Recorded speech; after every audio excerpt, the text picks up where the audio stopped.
пешгирӣ ва бартарафсозии ҳолатҳои фавқулода вазифаи ҳамагон аст.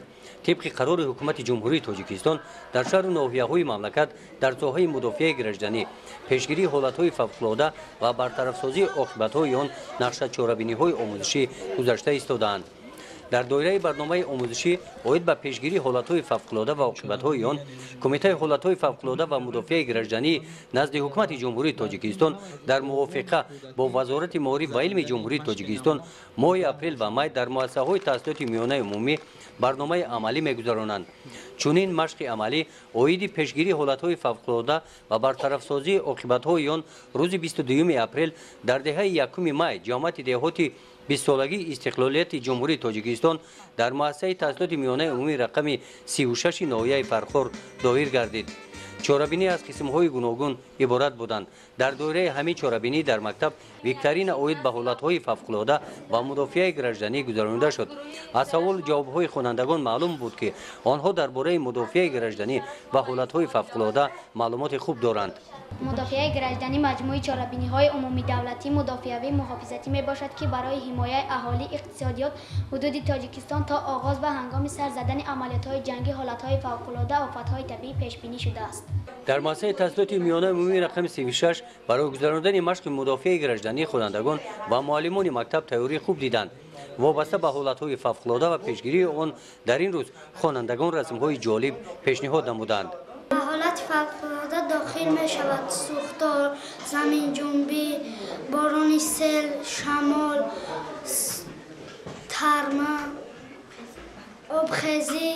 وقتی که زمین جنبی شی مدت پرتاب به جا میشن زمین جنبی سوز شید سونکار را دتاری سر میگیریم و به جای بخف میریم. در این چاره‌بینی گروه‌های تشکیل شده خوب عمل نمودند. در برطرف‌سازی سوختار از واسطه‌های سوختار خاموش‌کنی استفاده نمودند. گروه دکتران باشند در میدان خیمه صحرایی تشکیل کردند. به ضرردیدگان یاری اول طبی سری وقت رسانیده شد.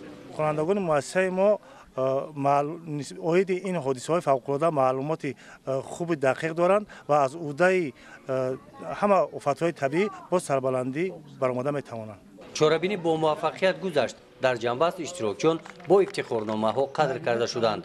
هدف از گذراندن چنین چاره‌بینی در آن است که خوانندگان برای از آفت‌های طبیعی نجات دادن آماده باشند و فهمیش پورا داشته باشند. توجه مردم هم به همین خاطر ایجاد شده است که برای که همه وقت مورد حالت‌های فوق‌العاده و آفت‌های طبیعی ایجاد شده است. برای همین خاطر مردم هم کوشش می‌کنند که همین قاعده را رعایت کنند برای بخطری اهل عائله و خانواده‌شان همین کارا به انجام برسانند. روز مدافع گردشدنی نمونوی در ناحیه واسه روز 23 اپریل در مؤسسه تحصیلات میانه عمومی رقم 11 جماعت دهات توگرک دایر گشت.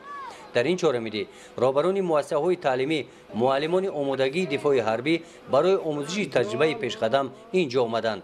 چهاره‌بینی روز مدافع گردشدنی در این مکتب از قسمت‌های گوناگون عبارت بود.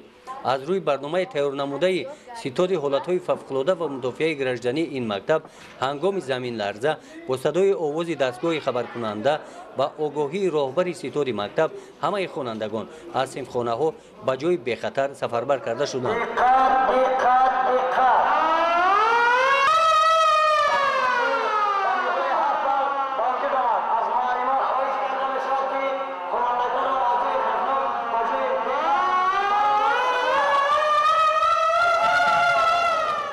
در مدت کوتاه خوانندگان همه از صنفخانه‌ها برآمده در میدانچه نزد مکتب صف کشیدند.